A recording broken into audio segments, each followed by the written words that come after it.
నమస్తే ఫ్రెండ్స్, నా మాట ఫుడ్ ఛానల్కి స్వాగతం. ఈరోజు వీడియోలో ఈజీగా తయారు చేసుకునే టేస్టీగా ఉండే బెండకాయ ఫ్రై తయారీ విధానం చూద్దాం.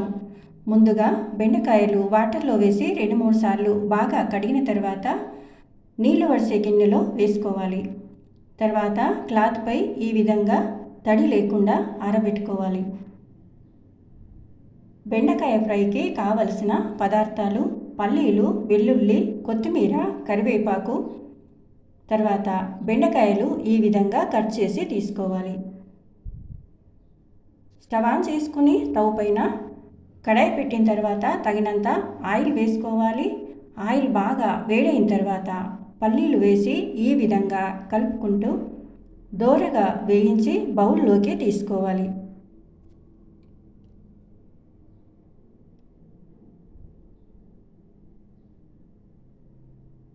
తర్వాత బెండకాయ ముక్కలు వేసి వేయించుకోవాలి.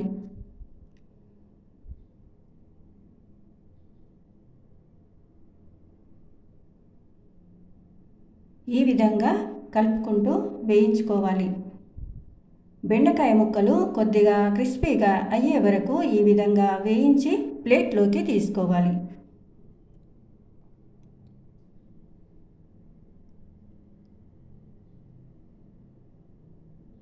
తర్వాత మిగతా బెండకాయ ముక్కలు కూడా వేసి ఈ విధంగా వేయించి తీసుకోవాలి. ఈ విధంగా తయారు చేసుకున్న బెండకాయ ఫ్రై చాలా టేస్టీగా ఉంటుందండి. బెండకాయ కర్రీ అంటే ఇష్టపడని వారు కూడా ఈ విధంగా తయారు చేసుకుంటే చాలా ఇష్టంగా తింటారు.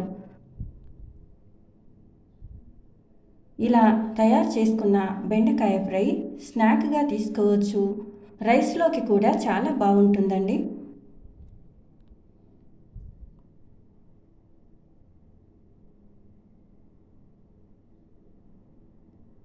ఈ విధంగా వేయించి ప్లేట్లోకి తీసుకోవాలి. అదే కడాయిలో కొద్దిగా ఆయిల్ వేసి ఆవాలు, జీలకర్ర వేసుకోవాలి.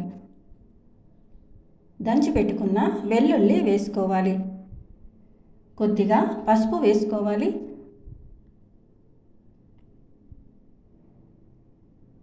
తర్వాత బెండకాయ ముక్కలు వేసుకోవాలి. పల్లీలు వేసుకోవాలి. తగినంత కారం, తగినంత సాల్ట్ వేసుకోవాలి. తర్వాత 1 నిమిషం పాటు ఉప్పు, కారం అంతా కలిసేటట్టు బాగా కలుపుకోవాలి. చివరగా కరివేపాకు, కొత్తిమీర వేసుకోవాలి. తర్వాత స్టవ్ ఆఫ్ చేసుకోవాలి. ఇష్టమైతే పచ్చిమిర్చి ముక్కలు వేసుకోవచ్చు. కొద్దిగా ధనియా పౌడర్ కూడా వేసుకోవచ్చు. అంతే అండి, బెండకాయ ఫ్రై రెడీ అయిపోయింది. ఈ వీడియో మీకు నచ్చితే లైక్ చేయండి, షేర్ చేయండి. నా మాట ఫుడ్ ఛానల్ని సబ్స్క్రైబ్ చేసుకోండి. Thank you for watching.